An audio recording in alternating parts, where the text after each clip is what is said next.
Dude, this is the most liquid product on planet Earth. When people begin to understand how liquid Bitcoin is, it is the most liquid asset in the world. People are going to go, no, cash is better, cash is better. Cash is better if you're in close proximity. Bitcoin, I can move to someone in Sweden tomorrow. I moved $3.5 million, dude, on a Saturday afternoon at 2:30. Right. From 5 institutions to buy a Node 40. I didn't pay any fees. This morning I did a wire transfer for $100,000, and I had 2 phone calls. Yeah. Like, it's pain. Okay, this is the most liquid asset in the world. I do believe that it is. I mean, imagine being able to buy Manhattan when your parents, grandparents showed up in Manhattan or down here. Okay, let's use Manhattan. They could have bought a piece of Manhattan at 1880. How much would have been overpaying for that 1 acre? You could never have overpaid for it, right? So that's what I see Bitcoin as. Bitcoin is, and I do see it as a real estate play because, see, people are living with this universe today that you won't be able to lease, sell, rent this. They do it with gold all the time. And the moment, we are so close to this moment. We're at $45,000 today. We're so close to the moment where the U.S. government basically rubber stamps this, validates it. The moment you regulate anything, you are validating. Okay? So, like, just go look at Google. They're regulated. The more they get regulated, the more money they make. Look at all the regulation they put on Microsoft, dude. The more fees and fines they pay, the more money they make. ExxonMobil, nobody's been run out of business. These companies are making huge amounts of money. Yeah. And Bitcoin is the future, man. Like, you cannot imagine. When was the last time you listened to an 8-track tape? Never. Okay? Like, I remember 8-track tape, dude. This is what I have to do with my brother. Bro, do you think we're going to digitize less tomorrow or more? Like, do you really think we're going back? Because you can't show me a time we went back unless you go to nuclear war and the caveman. Like, we never go backwards. So we will digitize everything, dude. The entire planet's going to be digitized. I think in a year I'm going to have a robot, not Becca. My robot's going to talk to your robot. No, Becca will be doing something else for me, more creative. Right. Okay? And she's scheduling the robots that you're paying, I'm paying. We're going to be trading micro transaction value. Not like, I can't send you $1. Dude, I send you $1, Visa charging me 35 cents. Right. So that doesn't work. See, the average transaction price online is going from $106.38 to $96.43 in 3 years. Yeah, every time I make money, when we get a check as a real estate commission, Bank of America charges us because there's a transfer fee. Yeah. Why? There's $7 trillion of those a year. Oh, they're making $7 trillion, dude. They're making a lot of money. I love them making money. I hate them stealing money. Right. Okay? And the stealing comes this way. There's a lady working at Popeyes, or for you, or a man. They own Netflix. They lease Netflix. The bank knows that they get a check every other Wednesday. Netflix sets up for Tuesday. Okay? This poor lady gets slashed, okay, for an insufficient fund event on a Netflix, $8.95, $15 fee, dude. That is a 200% fine. Yeah. Okay, when they knew the funds were going to show up. Now, digitization takes care of all this. Totally. Well, remember Wells Fargo a few years ago, they got caught. Gosh. I remember Elizabeth Warren was up there on fire. I mean, she's not my favorite, but she was right. She was like, you guys are fucking fraudsters. You guys have created a bunch of accounts with a penny in it that people didn't know about. And you guys have made billions of dollars on this scheme, essentially. No one went to jail. So is the idea Bitcoin would turn into a worldwide digital currency, one that would be above national currency, one that would be above the dollar, where you can move money around the earth for free with no roadblock, no institution, on your phone? You're in a foreign country, you're visiting, I don't need to call my bank, I just Bitcoin. Is that the idea of it? Well, I think or the benefit? I think that's the ultimate idea. I don't think that's an idea that you need to consider to have a thesis for the investment. I don't have to think that gold has this massive use case to displace the U.S. dollar, which the U.S. dollar, by the way, displaced gold as Right. the underlying currency. So we kind of bastardized this thing, right? Yeah. I think, the argument you're hearing about, hey, we're going to become the global currency. One of the problems with Bitcoin is, and I'll get some hate mail for this, but one of the problems with Bitcoin is it is truly decentralized. It is the only decentralized construct or product that I know of. I would love someone to actually convince me there's anything else, but I have to have an example. Give me a name of something that is truly decentralized. Further, give me any name of anything other than human beings that is that is finite by code. Finite by code. There is no finite anything on this planet. And furthermore, cannot be accelerated in the production of that finite supply by increasing price. In fact, by doing nothing, can you increase the volume of new supply of Bitcoin? There's absolutely nothing that can be done to increase or decrease the supply coming into the marketplace free and clear to trade. 19 million of the total 21 million units are already in the market, sitting in wallets. They came out heavy with a bunch of volume first, and that volume will, every 4 years, decline by half. So in April, the big thing about this whole event with the U.S. government, tax laws, Right. FASB laws,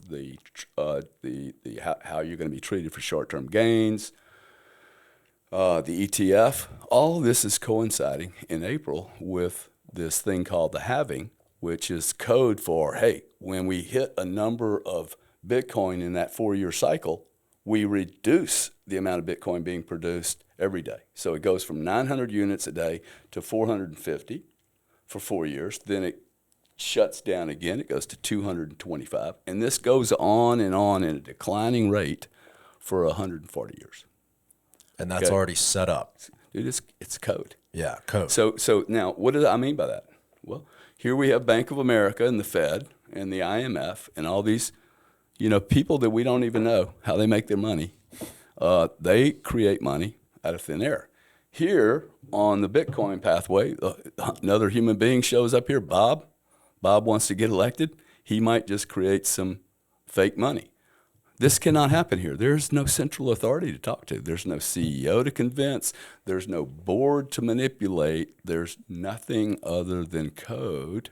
Mm-hmm. And all 52 million players the majority of those 52 million players that are mining, that are making these keys available to go get the Bitcoin from the vault, so to speak, they simply will not agree, right? So you have to have a consensus. So that's just not going to happen. It's the only product you have where it has rules that cannot be manipulated. So your argument for why Bitcoin is a great investment is almost broken down into the actual code of what Bitcoin truly is, rather than it's going to be the new currency you can use worldwide. There's great application. I think it's ridiculous. I think anyone that says that is stupid. Yeah. Okay, and this came from the pioneers, and I know you guys are going to hate me, but you don't know anything about actually breaking into big industries. You don't lead with your dick poked out, on fire. Even the Greeks did the Trojan horse, man. Can you please leave some fat on the table? Why would we want to go in and go, we are going to remove the entire currency on all planets and all crime and replace the Fed? And, it's hundreds of years of constructs. Yeah. Let the product work, and it will meld into the market. If it is good as I think it is, it will eventually take over everything. But you and I can't experience that. Wow, they're going to take over Bank of America tomorrow morning? Right. See, that's the thing. If you read the white paper, what the people are taking from it, the white paper by Satoshi says we're going to be peer-to-peer without asking any third parties, no approvals required.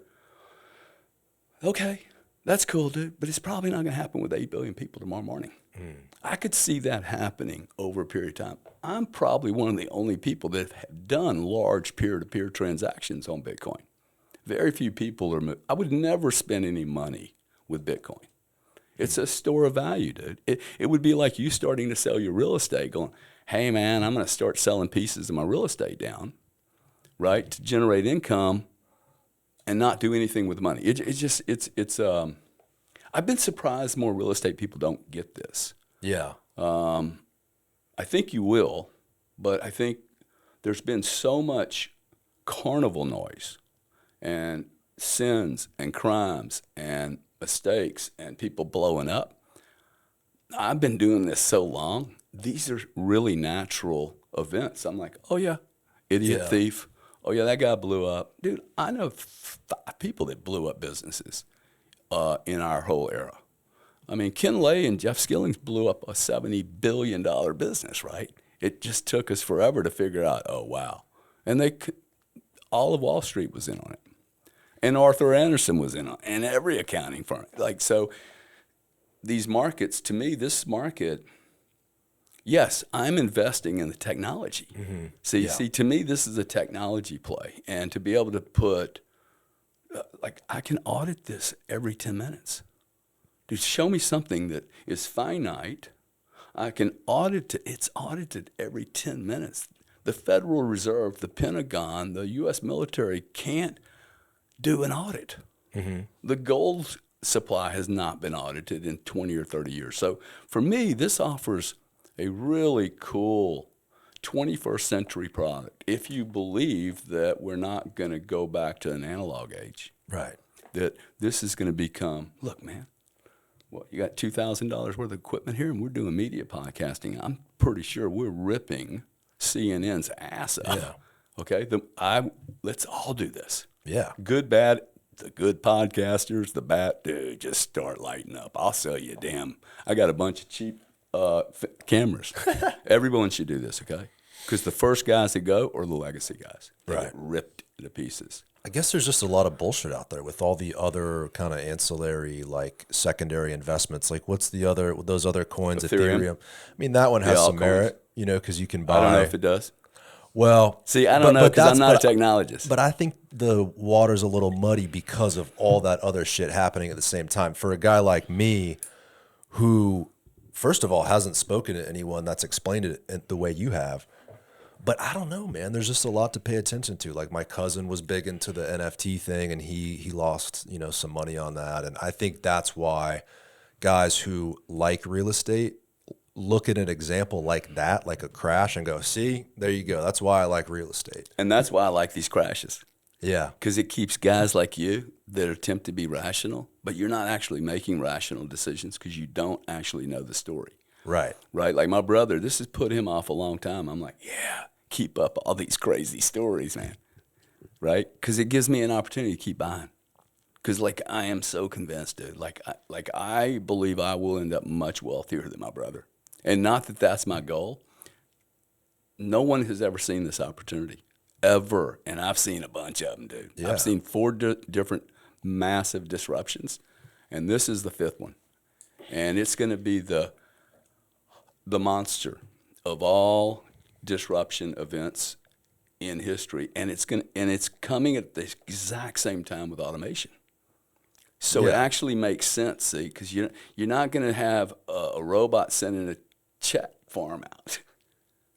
It's going to be done, transaction done. Okay, transaction done. Hey, you want to do some AI?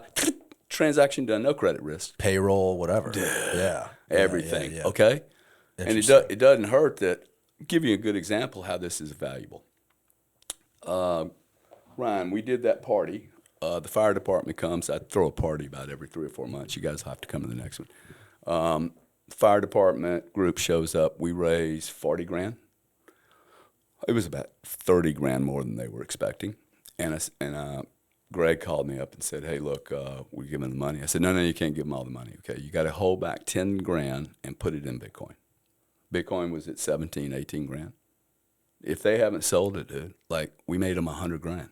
Damn. Okay, so that little deal went from 40 grand to probably 80 grand if they didn't sell just the 10 Gs. I don't know if they did or not. We should check up on them. Hell yeah. I told them not to sell.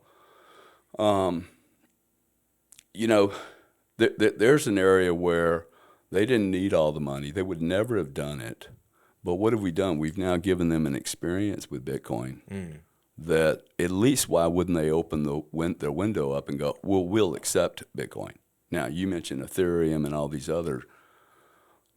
I'm not investing with a 30-year-old kid, dude.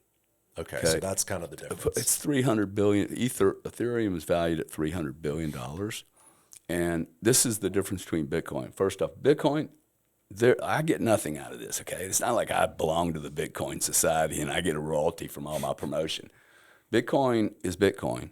It is an asset and an asset class in and of itself. It's the only asset I know that sets its own asset class. Nothing else fits in here.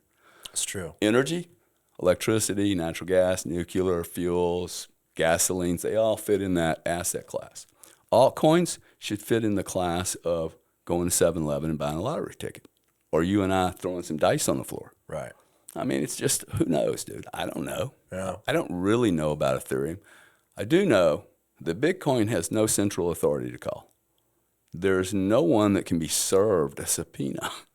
Yeah. Okay, Ethereum, there's a guy named Vitalik. He owns most of the shit.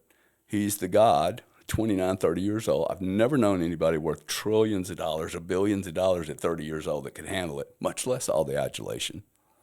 And I know that they can serve him a subpoena. Okay, they can lock his accounts up. There is no bank account at Bitcoin to lock up. Find me something like that. Because my brother states holdings and my own holdings, if I go out of covenants, man, like I can have people call me up. I'm still making the payments, but the bank call me up and go, hey, bro, you're breach. Right. I'm making all my payments. Yeah, but you're in technical breach. You need to dump the property. And this will happen, okay, one day. It's happened to him. Like, and I'm like, no, don't sell it, dude. Let's figure it out. You were investing in real estate with your brother 10 years ago or so? Oh, I was his first investor. Yeah. Yeah, been great investment. Has he, I mean, you've like opened the veil to him. Has he came around and invested in some Bitcoin and said, you know what, I'm going to try, I'll put a little you'll have dough in here. You'll have to ask my brother about his investment strategy, but he hates the way I do business. He loves cash flow. And for 40 years, he's a cash flow guy. I like cash flow too. I have, cash flow that comes in from distributions. They're not all real estate deals. I mean, I got one deal that's, I would smash it right up against any of the deals he's got. Yeah. I mean, my lawyers look at me and go, bro, how did you get that deal? That's just dumb. That's how I feel about my little baby deal I just explained to you. Yeah, see? So you start collecting some of these, and so he doesn't like there's no cash flow. He also gets confused by the noise and the immaturity. That's what I was saying, yeah. Yeah, the immaturity, but you can't, to me, that's a buying opportunity, see? Yeah. But Grant was given 100 Bitcoin, I believe, for services rendered. And I will say that he is not an investor in Bitcoin. If you were given Bitcoin, you're not an investor in Bitcoin. When Grant drops $5 million on Bitcoin, then at 45,000, because he's sick right now. First book he read this year, he advertised it, The Bitcoin Standard, and one of his regrets for 2023, not buying Bitcoin. So he's coming around. His ego and greed will hit him. Okay, when he sees us go to 67, he's being like, okay. His ego and greed will hit him. Oh, sure it will, dude. Yeah. Rich people are very competitive. This is why another reason I can be so convinced on this. You know what another factor is coming up? Your rich friends, dude, Yeah. they will all be in this shit before long. Well, here's another factor. We're entering to extremely volatile times internationally and here in this country.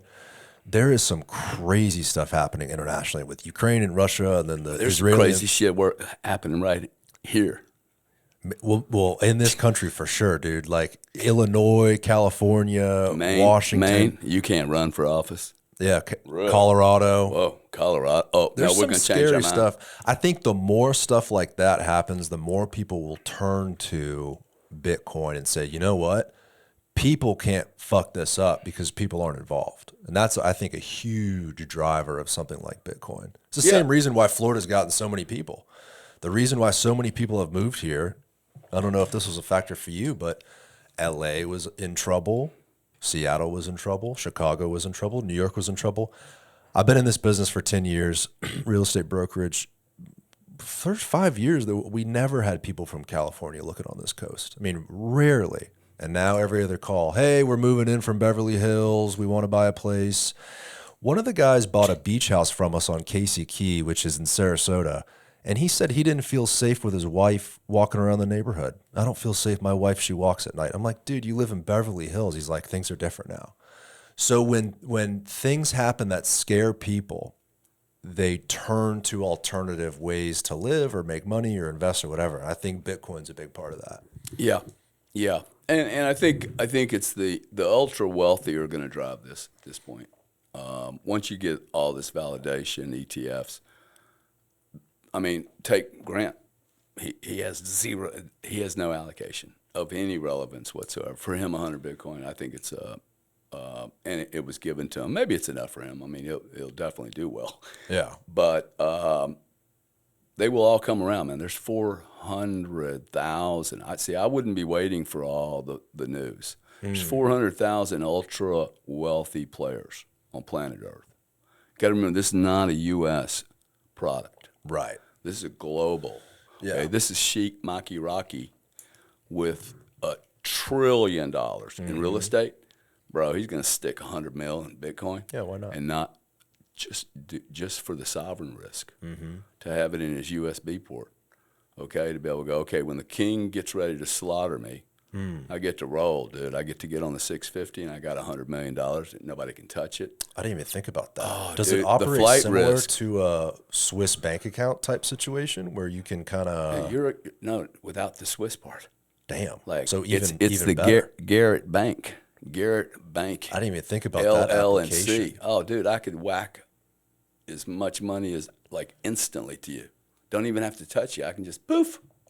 So completely protected from Outside. government. No credit exposure. No government overreach. Damn. This is why they're freaking out, going, oh my God, dude, we can't let people have wallets.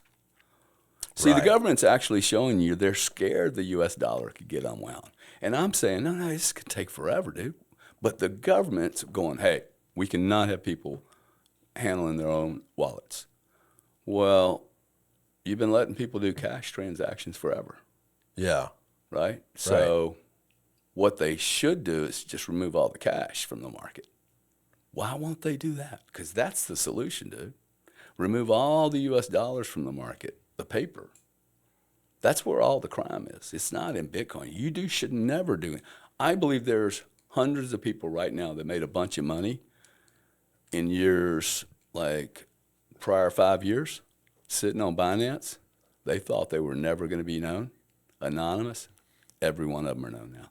Addresses, phone numbers, Yeah. the whole thing, dude, the wallets. It's so easy to track. I mean, I literally own a company that tracks the financial dollars moving around in digital assets.